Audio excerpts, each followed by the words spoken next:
Broadcasting from Gubat, Sorsogon. This is DWPS-FM 91.1, your radio. DWPS-FM 91.1. Give thanks to the Lord and call upon His holy name.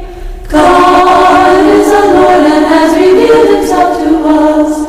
Blessed is He who comes in the name of the Lord. Se emnomen, se eblogumen, se faristisomen, Kyrie Jometa, so Theos imon. We praise you, we bless you, we give you thanks. We give thanks unto you, Lord, and we entreat you, our God. Doxa si Kyrie, doxa si. Glory to you, O Lord, glory to you. Sumasa inyo pong muling mga tahanan ang ating programang Ang Boses Ortodoksiya or The Voice of Orthodoxy, airing through DWPS-FM 91.1 MHz here in Gubat, Sorsogon. I am Reverend Father Chrysostom Sarmiento, ordained priest under the Omophorion of His Eminence, Metropolitan Nectarios, Bishop of the Orthodox Metropolitanate of Hong Kong and Southeast Asia. Our orthodoxy is in line with the Orthodox Ecumenical Patriarchate of Constantinople, under the care of His All Holiness Bartholomew I, Patriarch. For those interested to locate, meet, or see us, our address is Holy Martyr Saint Eleftherios Orthodox Church. Our makeshift chapel is located at Burgos Street, Balod del Norte, Gubat, Sorsogon, Philippines. Holy Theophany Orthodox Mission, Del Rosario, Bacon District, Sorsogon City, Philippines. Here are also the other links which you could get in touch. Our mobile number is 0910-274-6080. You could also reach us in YouTube at Orthodox Bicol and in blogs, orthodoxyinbicol.blogspot.com. Kalimera, Gubat. Good morning. Greetings to Mary Anas of Australia, Yvonne Licotis of USA, Father Jeff Garcia and Kuya Catherine of Maryland, USA, and to Mr. and Mrs. Branko Milosevic of Daet, Camarines Norte, to Father Deacon Barnabas Crisanto of Larnaca, Cyprus, Ivlugete. Okay, I'm turning it over to Stefana and Presbytera Mary. Good morning, Presbytera Mary. Good morning. And good morning, Ma'am Stefana, mga kasama ko dito sa program. Kalimera, Father Chrysostom. Good day to all our listeners. It's nice to be with you again through DWPS-FM. Magandang umaga sa lahat ng tagapakinig dyan sa Preto Diaz, sa Barcelona, Bulusan, Kasiguran, Biri Island, and Northern Samar. Binabati din namin sina DJ Jing Ray Henderson, Father Andrew Riquilim, Michael Grubbs, and Owen Oy Saulog. Good morning din dyan sa mga taga-Carriedo listeners, na Agdan listeners, at sa Bulacau, at sa lahat din po na nakatune in ngayon sa The Voice of Orthodoxy. Truly, you will be having a meaningful hour just by listening to our program. Okay? Let us now be in the attitude of prayer as Father Chrysostom leads us. Let us unite. Let us be one as we pray. Agree with us, join with us as we pray together, as we approach the Lord our God this morning. In the name of the Father, and of the Son, and of the Holy Spirit. Amen. Agios o Theos, Agios Iskiros, Agios Satanatos, Eleison imas. Holy God, Holy Mighty, Holy Immortal, have mercy on us. Aios o Theos, Aios Iskiros, Aios Satanatos, Eleison imas. Glory to the Father, and to the Son, and to the Holy Spirit, now and forever, and to the ages of ages. Amen. All Holy Trinity, have mercy on us. Lord, forgive our sins. Master, pardon our transgressions. Holy One, visit and heal infirmities for your name's sake. Lord have mercy, Lord have mercy, Lord have mercy. Glory to the Father, and to the Son, and to the Holy Spirit, now and forever, and to the ages of ages. Amen. Our Father, who art in heaven, hallowed be thy name. Thy kingdom come, thy will be done, on earth as it is in heaven. Give us this day our daily bread, and forgive us our trespasses, as we forgive those who trespass against us. And lead us not into temptation, but deliver us from evil. To the prayers of our holy fathers, Lord and Jesus Christ our God, have mercy on us and save us. Amen. Lord, save your people and bless your inheritance. Grant victory to the Orthodox over their adversaries, and guard your commonwealth with your cross. Glory to the Father, and to the Son, and to the Holy Spirit. You were lifted up upon the cross of your own will. Christ our God, grant your mercy upon the people that bear your name. In your strength, make glad the Orthodox, giving them victory over their adversaries. May they have your alliance as a weapon of peace, and an invincible trophy, now and forever, and to the ages of ages. Amen. O awesome and ever-present protection, do not overlook, O gracious one, our supplications. Most praise Theotokos, establish the Orthodox people, save those whom you have called to govern, and grant them victory from above. For you, Blessed One, have given birth to God. Have mercy on us, O God, according to your great mercy. We pray to you, hear us and have mercy. Lord have mercy, Lord have mercy, Lord have mercy. Let us pray for pious and Orthodox Christians. Lord have mercy, Lord have mercy, Lord have mercy. Let us pray for our Bishop Nectarius. Lord have mercy, Lord have mercy, Lord have mercy. For your merciful and loving God, and you will give glory to the Father, and to the Son, and the Holy Spirit, now and forever, and to the ages of ages. Amen. In the name of the Lord, Father, give the blessing. Glory to the Holy and Consubstantial and Life-Giving and Undivided Trinity always, now and forever, and to the ages of ages. Amen. Being calmly adorned in thy sacred priestly robes, and newly drenched with the streams of thy pure and sanctified blood, thou didst soar aloft to stand before thy Master Christ, hence never cease to intercede for those honoring with faith thy mighty and blessed contest. Thou overthrower of Satan, O wise and blessed Eleftherios. Ang awit o chant po na inyong narinig ay ang Apolitikion of Saint Eleftherios, ang patron saint ng Orthodox Church dito sa Gubat, Sorsogon.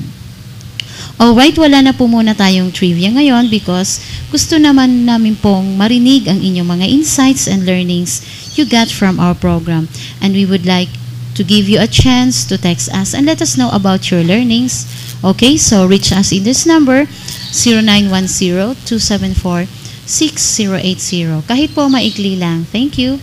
So let us ponder and meditate as I read to you Psalm 23.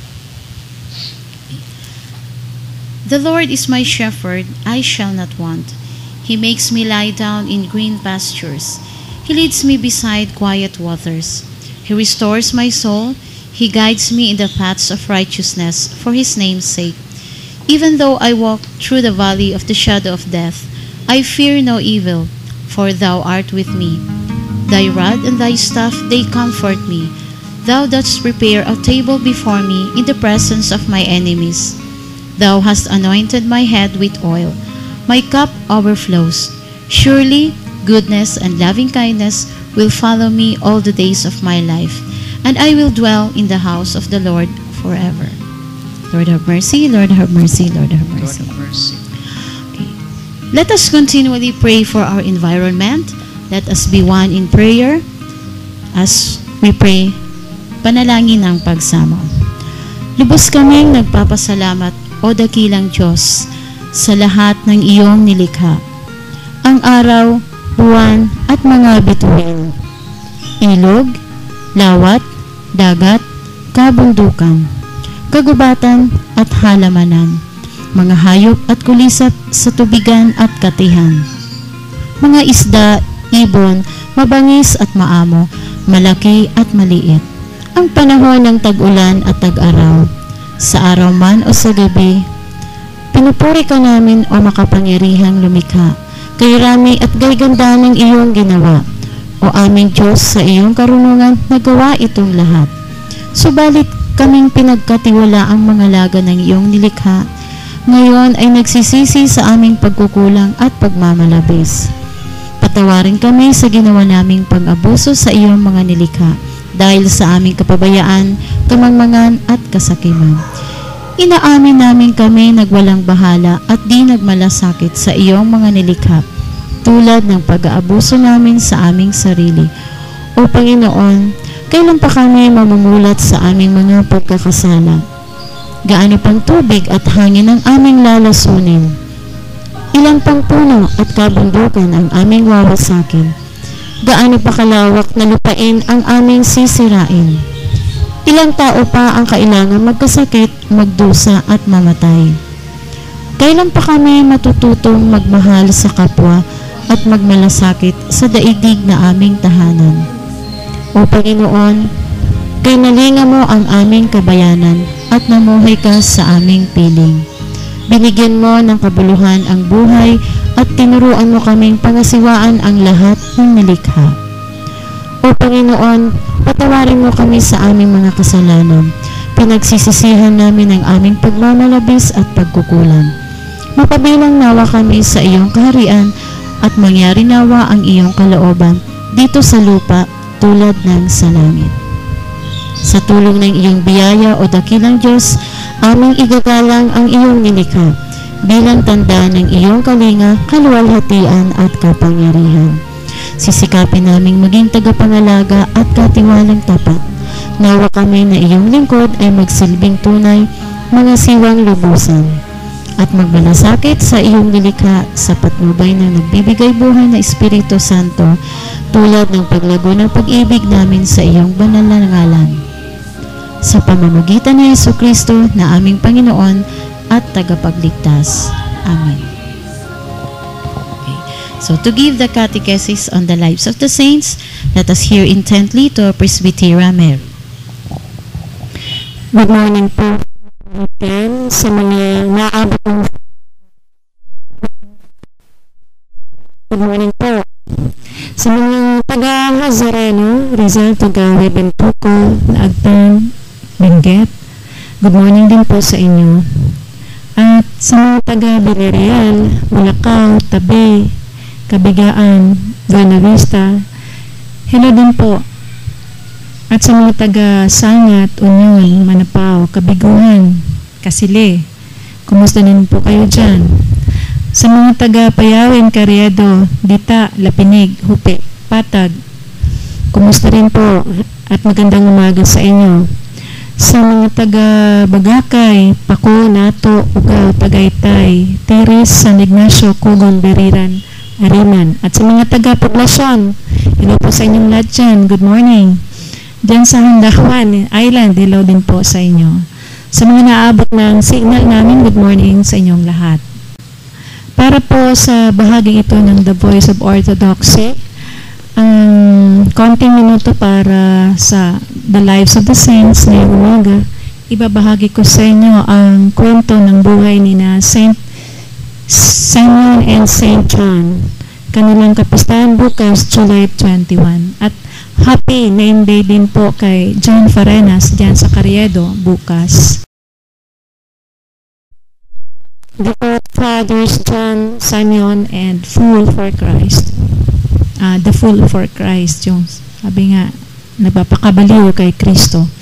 We also commemorate the Holy Martyr Acacius of Cappadocia, in Heptascalon, and the contest of the holy martyrs Theophilus, and the 13 with them, and the holy martyrs Justus and Matthew.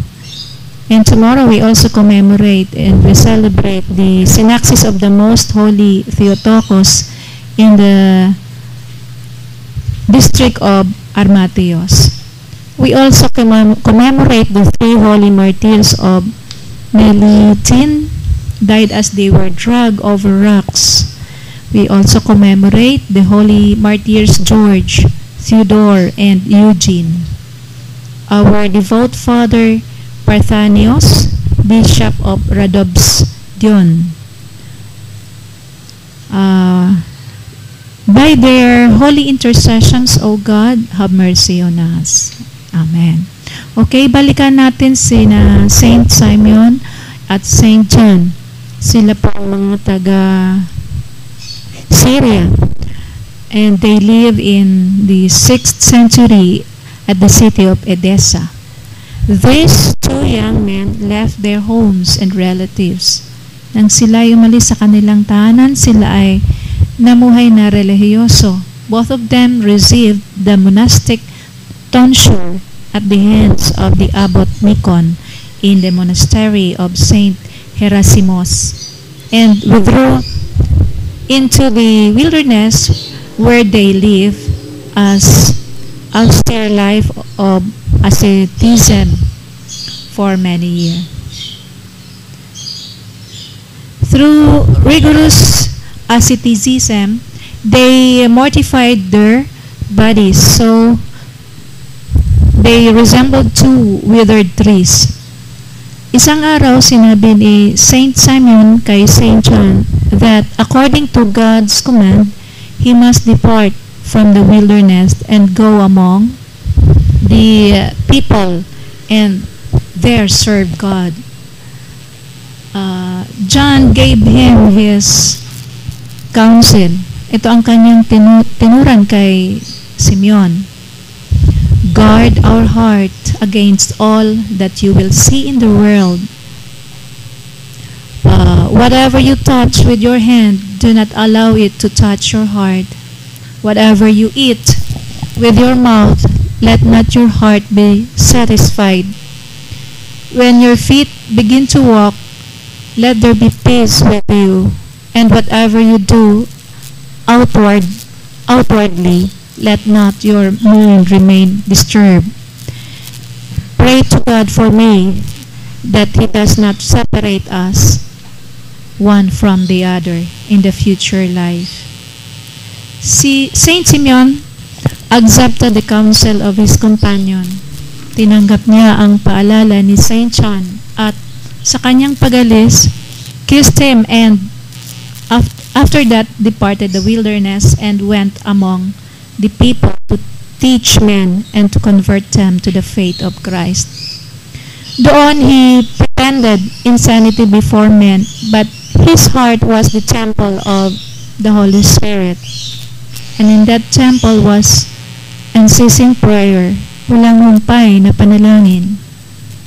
He possessed abundant grace from God and was able to discern all the inner secrets of men, both near and far. Siya din ang nagpagaling sa mga may sakit, healing men from evil spirits and other ailments. Dancing in the streets as one insane, he approached men and whispered their sins in their ears and called them to repentance. He even appeared to sinners in dreams, rebuked them for their sins, and called them to a repentance. Thus, it was with Bali, a pagan actor, who openly mocked Christian shrines and to whom Saint Simeon appeared in a dream, rebuked and warned him so that he repented and became a model Christian. A young fornicator went out of his mind because of sexuality, promiscuity. Seeing this insane young man, Saint Simeon struck him across the face with his hand and said, "Do not commit fornication." And that moment the unclean demon departed from the young man, and he became well. Siya ay gumaling. Naunang namatay si Simeon, at nang mamatay siya, si Saint John also fall asleep in the Lord. Shortly before his death, Saint Simeon saw a vision of his spiritual brother wearing a crown upon his head with inscription, "For endurance in the desert." Yan ang may sulat doon sa kanyang corona na nakita ni Saint Simeon. Okay, sa buhay ni na Saint Simeon at si Saint John, masasabi natin that all saints an example of faith and power, all saints an example of patience and martyrical life. Kung kaya, in the midst of immense long-suffering, patience and endurance, and in the midst of trials of temptations, we will be perfected like all the saints. Okay po mga kaibigan, ito po muli ang inyong lingkod, Presbytera Mary. Hanggang sa muli po. See you po at good day sa inyong lahat diyan. Salamat po, Presbytera. Okay, to give us the manna from heaven or food from above, let us welcome Reverend Father Chrysostom Sarmiento. Good morning, everyone. Today we will be devoting this time to study on eschatology or life after death. Eschatology is a Greek word which means life after death. For Orthodox Christians, for other people, death is taboo. The topic on death is not good for their ears, and this becomes taboo for them. And it's common to hear people on the street and in social gatherings talking about a subject that for many years was taboo. What happens after we die? Others do not want this, and they are not comfortable talking about death or what happens after a person dies.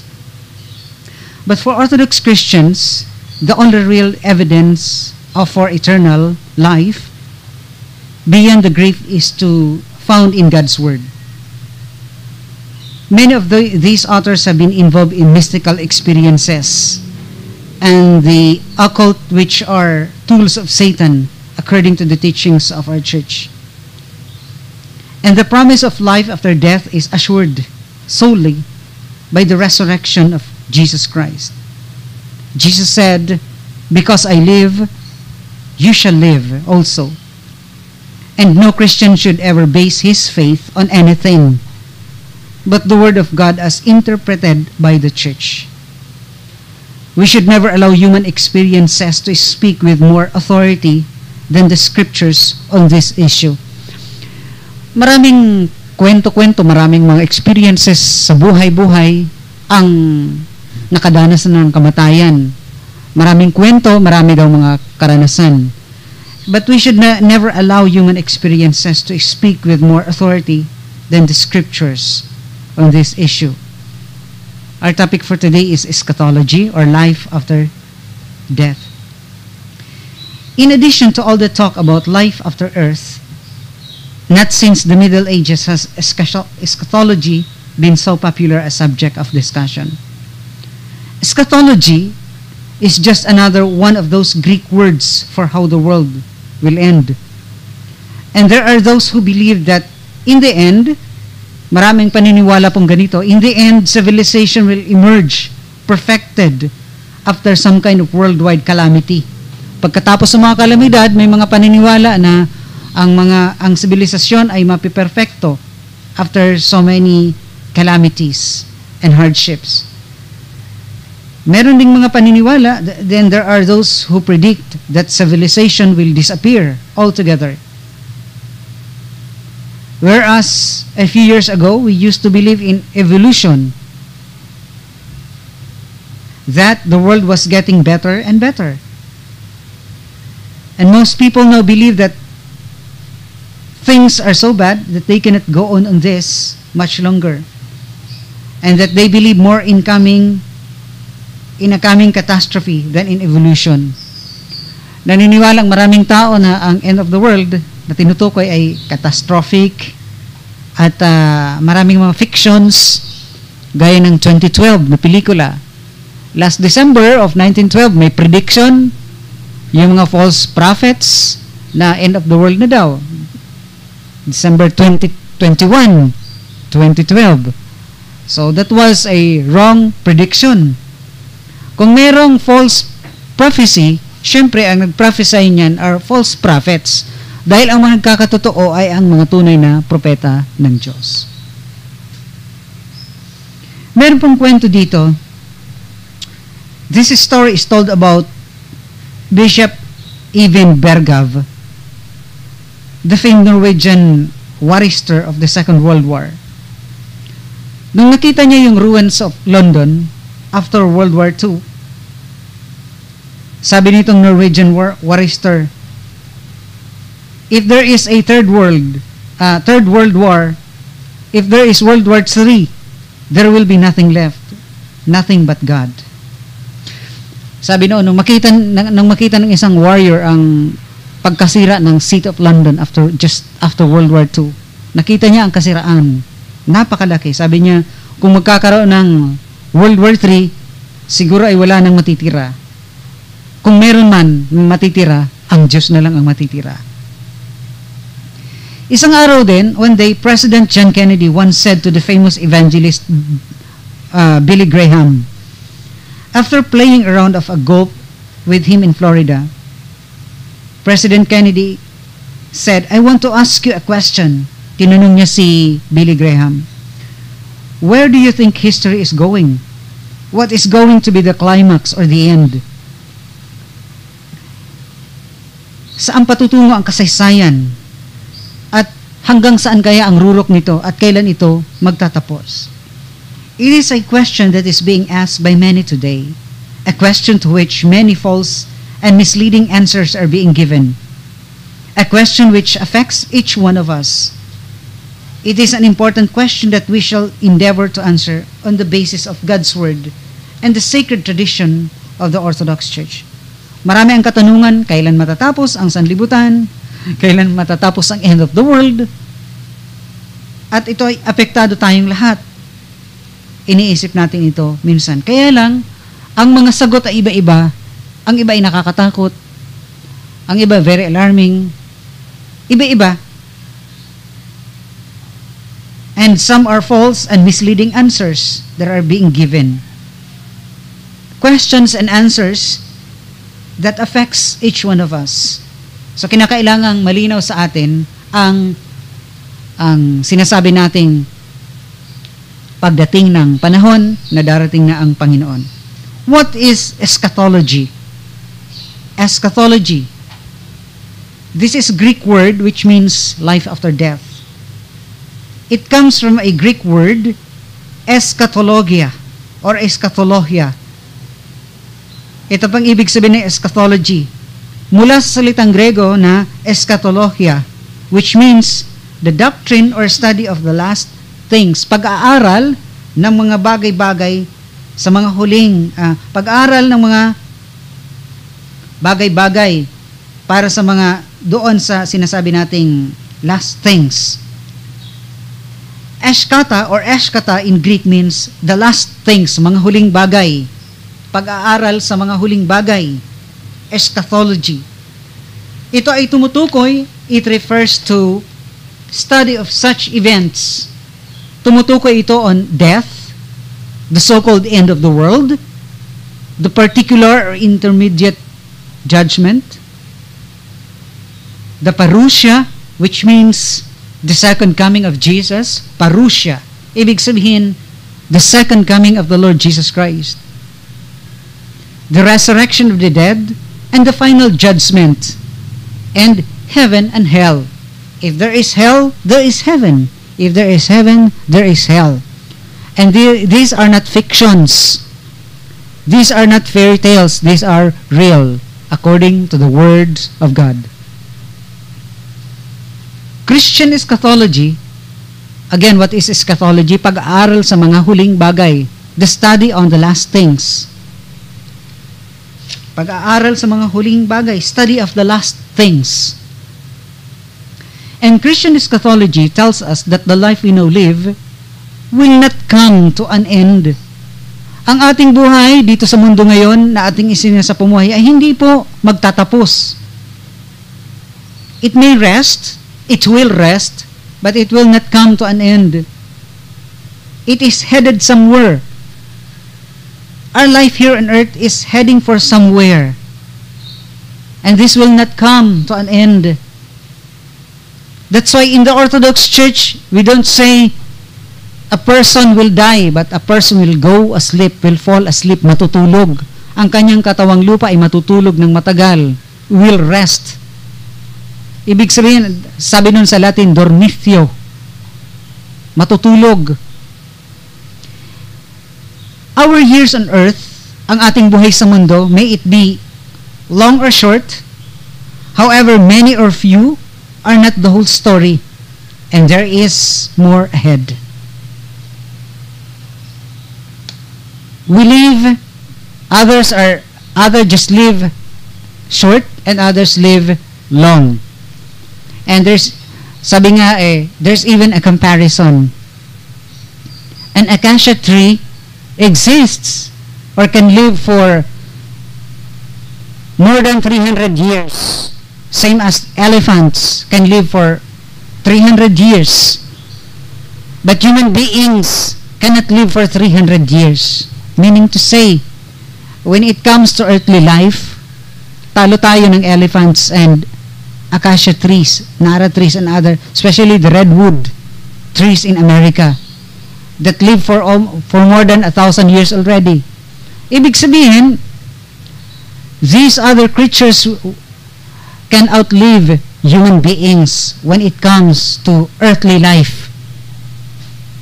Ibig sabihin, ang elepante ay mamumuhay siguro 3 beses na mas mahaba sa tao.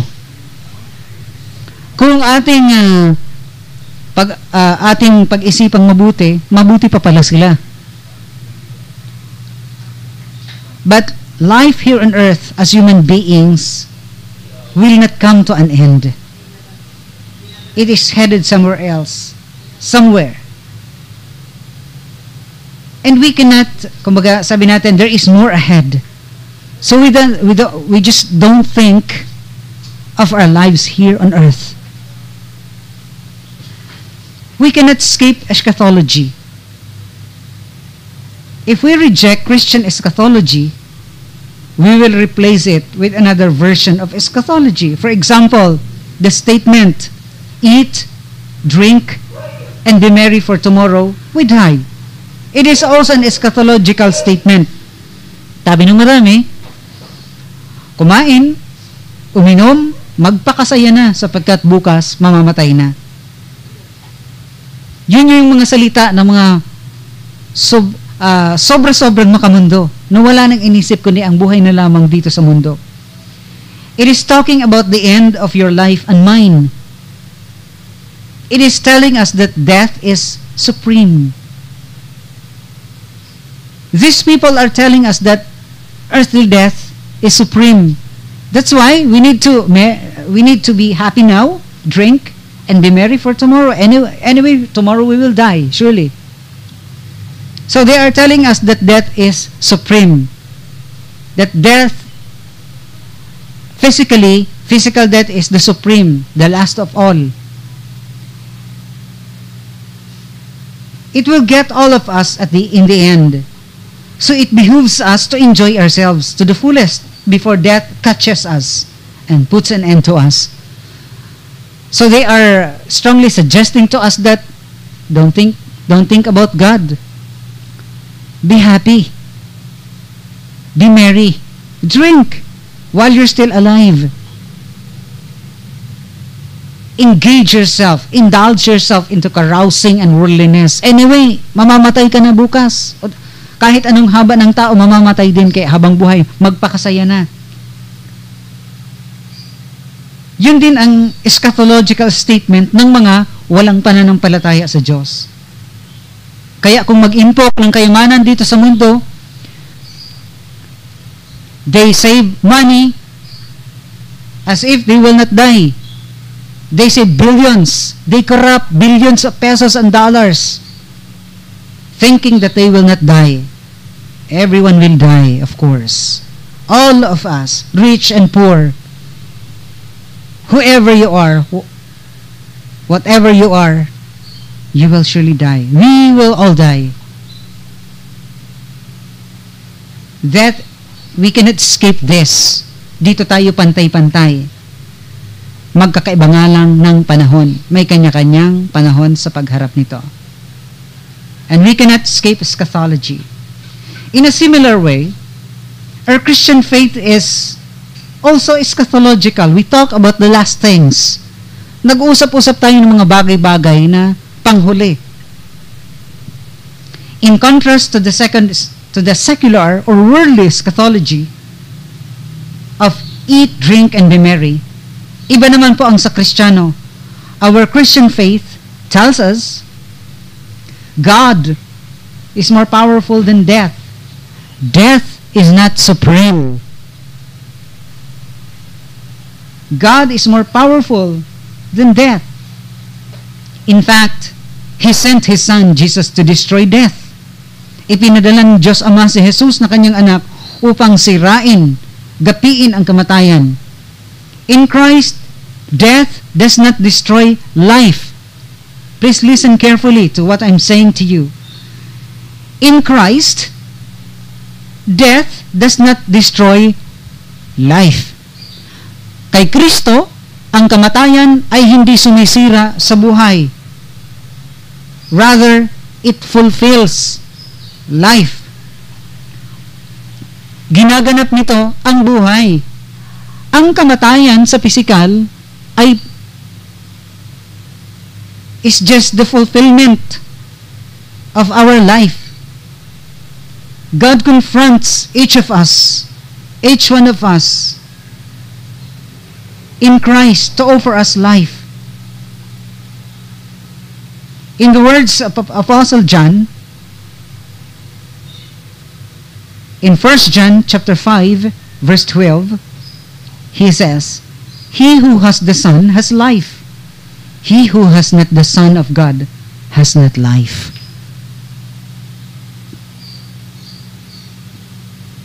Whether we receive Him, ignore Him, or reject Him, determines whether we spend eternity with God in heaven or without Him in hell. Lahat po ng tao ay may buhay na walang hanggan. Every individual will have an endless life after death. But the question is, where are you going to spend or use that life? In hell or in heaven in the presence of God? For the unbelievers, the end of the world may mean annihilation or destruction or catastrophe. Yun yung sabi nila, end of the world. Digmaan, catastrophe, mga lindol, pagbaha, nature or man-made catastrophe. Yun ang iniisip nila na means of human annihilation or destruction. But for Christians, however, the end of the world means the beginning of eternity, the inauguration of new and better life, the coming of the kingdom of God for each of us personally and collectively. This is the truth. Sa mga makamundo, ito ay ang end of the world. Sabi niya, yung gera, yung destruction, yung kalamidad, napupuksa sa tao. Yun ang paniniwala ng mga hindi sumasampalataya kay Kristo.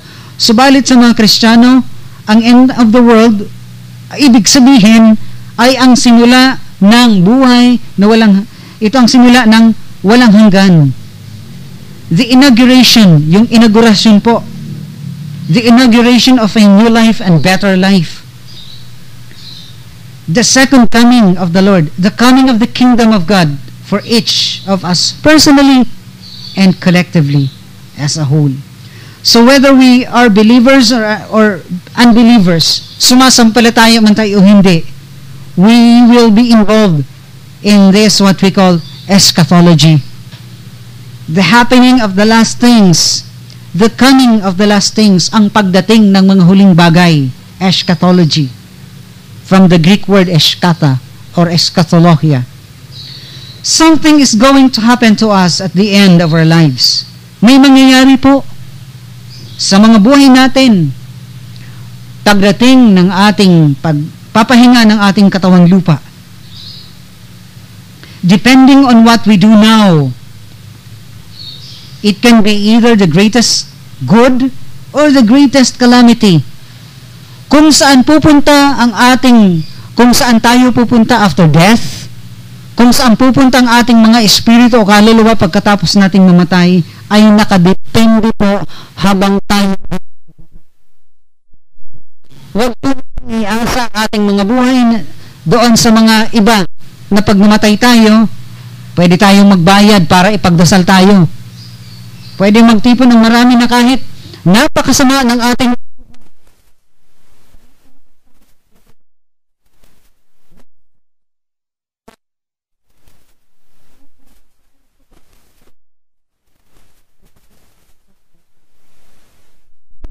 maybe the person was able to repent before he died. Pero automatically, outright, we cannot say na pag namatay ang isang tao after dying from drugs, because of drugs and alcoholism, many people are very bold enough to say, he is now in heaven. How come? How can a person directly go to heaven if he died simply as drug addicts or alcoholic? And many people are very daring to say he is now in heaven.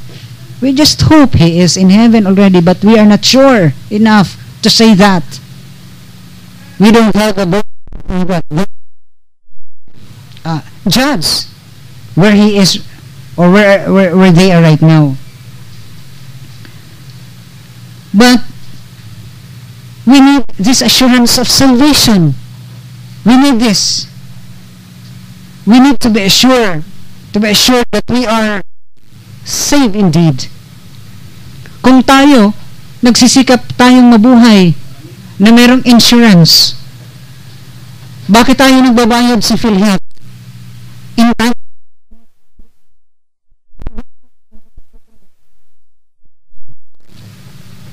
we have funded for our health. We need SSS to insure our lives so that when we reach age 65 or retirement age, when we are already retired, at least we can have pension. We have this assurance or insurances in life ensuring us of that we will be able to sustain our life if we are already retired or senior citizen. We always want to make sure life here on earth. Some already have their memorial by 30 years later. Diba? Years before a person dies, there are already people who are already saving or insured for their memorial plans, so that they will not bother their children or family members in paying for their funeral. And we are just talking about or thinking about earthly lives. How about your next life? Are you already insured? May insurance ka patungo. O ini-insured natin yung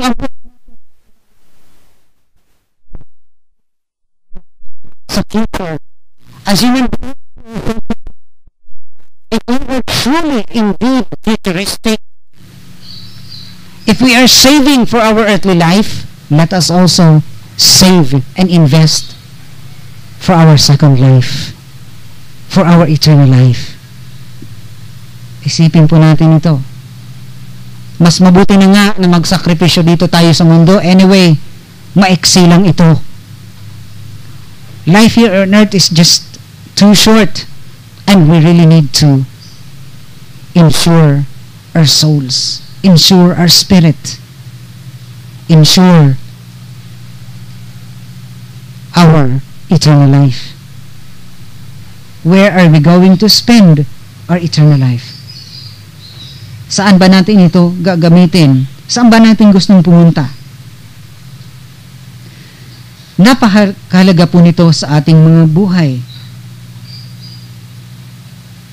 For unbeliever, the end of the world may mean destruction or catastrophe, but for Christians, the end of the world means the beginning of eternity, the inauguration of a new and better life of the coming kingdom. So saan man tayo pumunta, sumasampalataya man tayo o hindi, we are all involved. All of us will be involved in eschatology. Something is going to happen to us at the end of our lives. Depending on what we do now, it can be either the greatest good or the greatest calamity.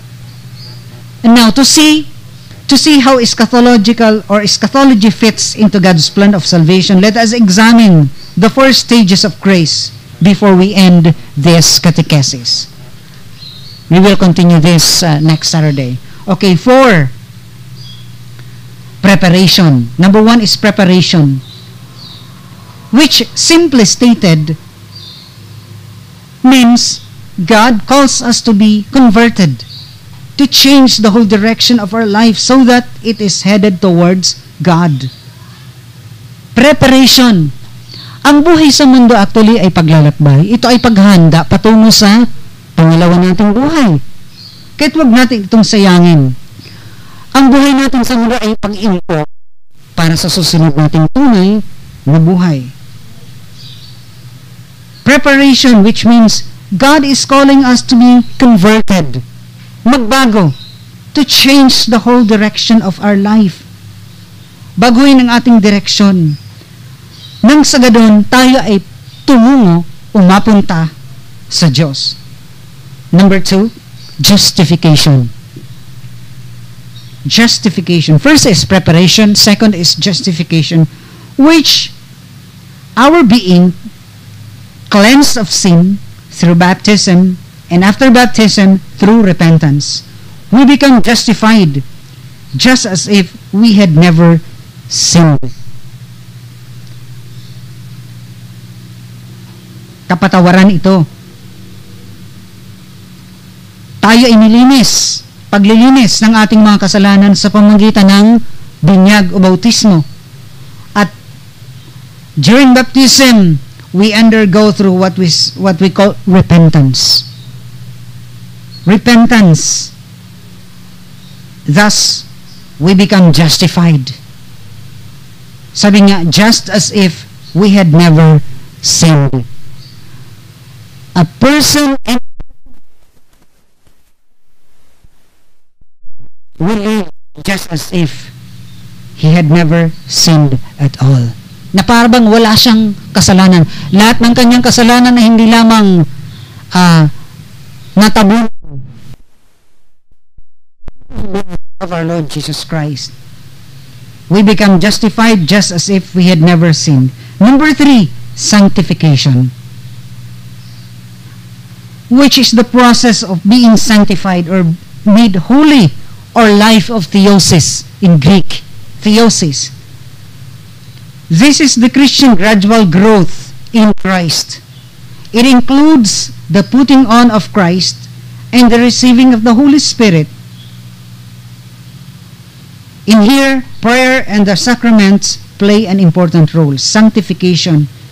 This is a process na habang tayo ay nabubuhay, dapat tayong sumailalim.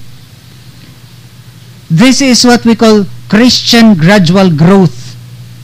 gradual growth in Christ, unti-unting pagtubo o paglago kay Kristo. At dito po, napakalaga ng pagdarasal o panalangin at ang mga sakramento. The fourth is glory, or in Greek, doxa, which refers to what will happen to us after death. That is what we call glorified life, or a life full of glory.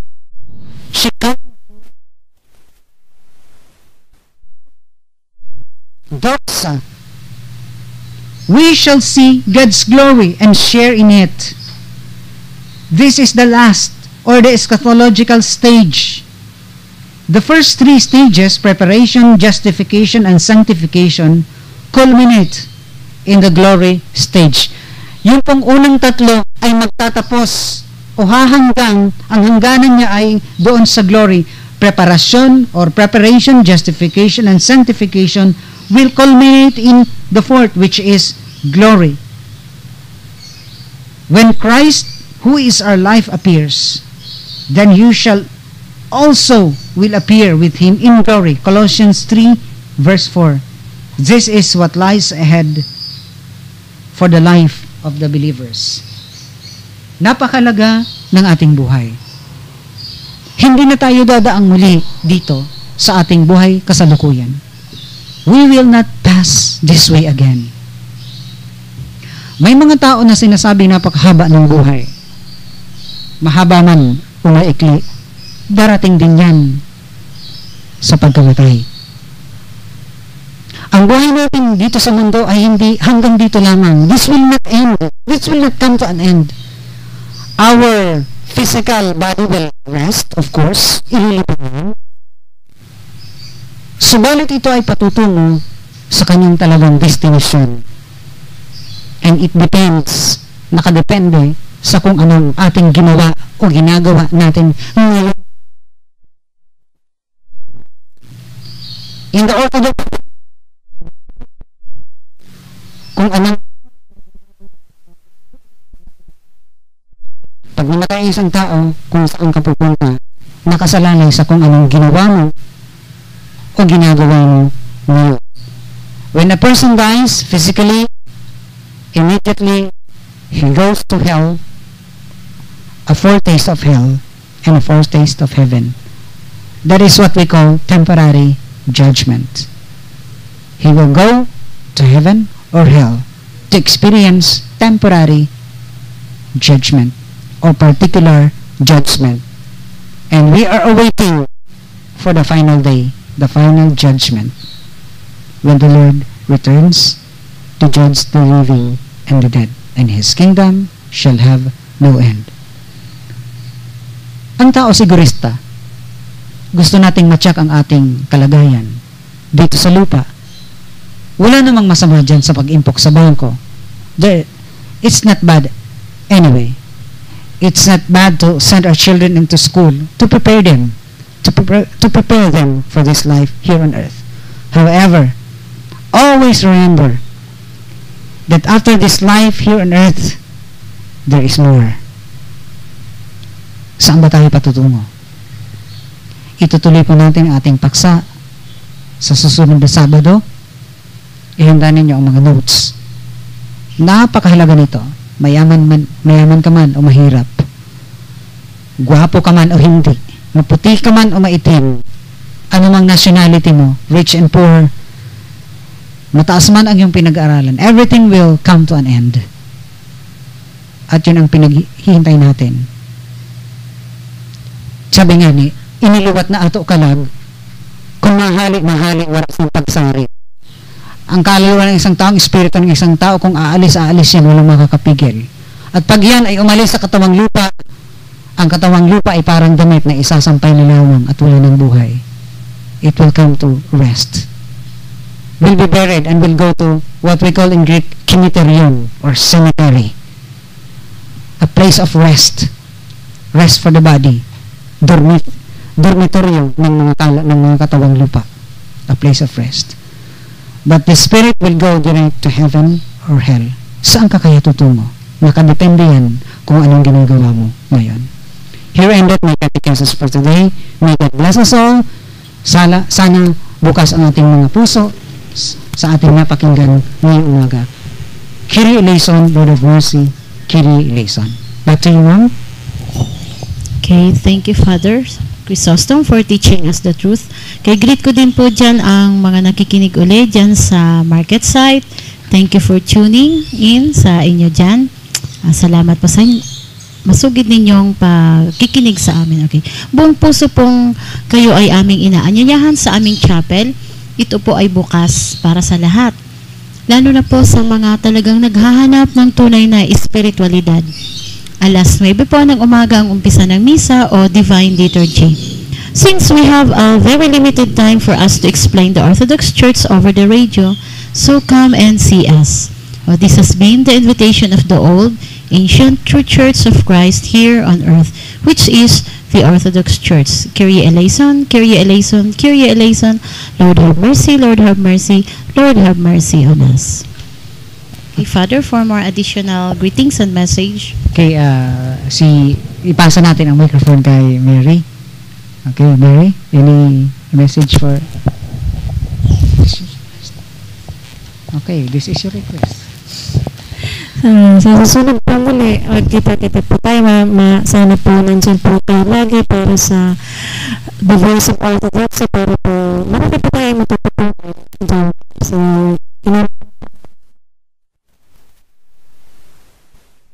be blessed by this ministry.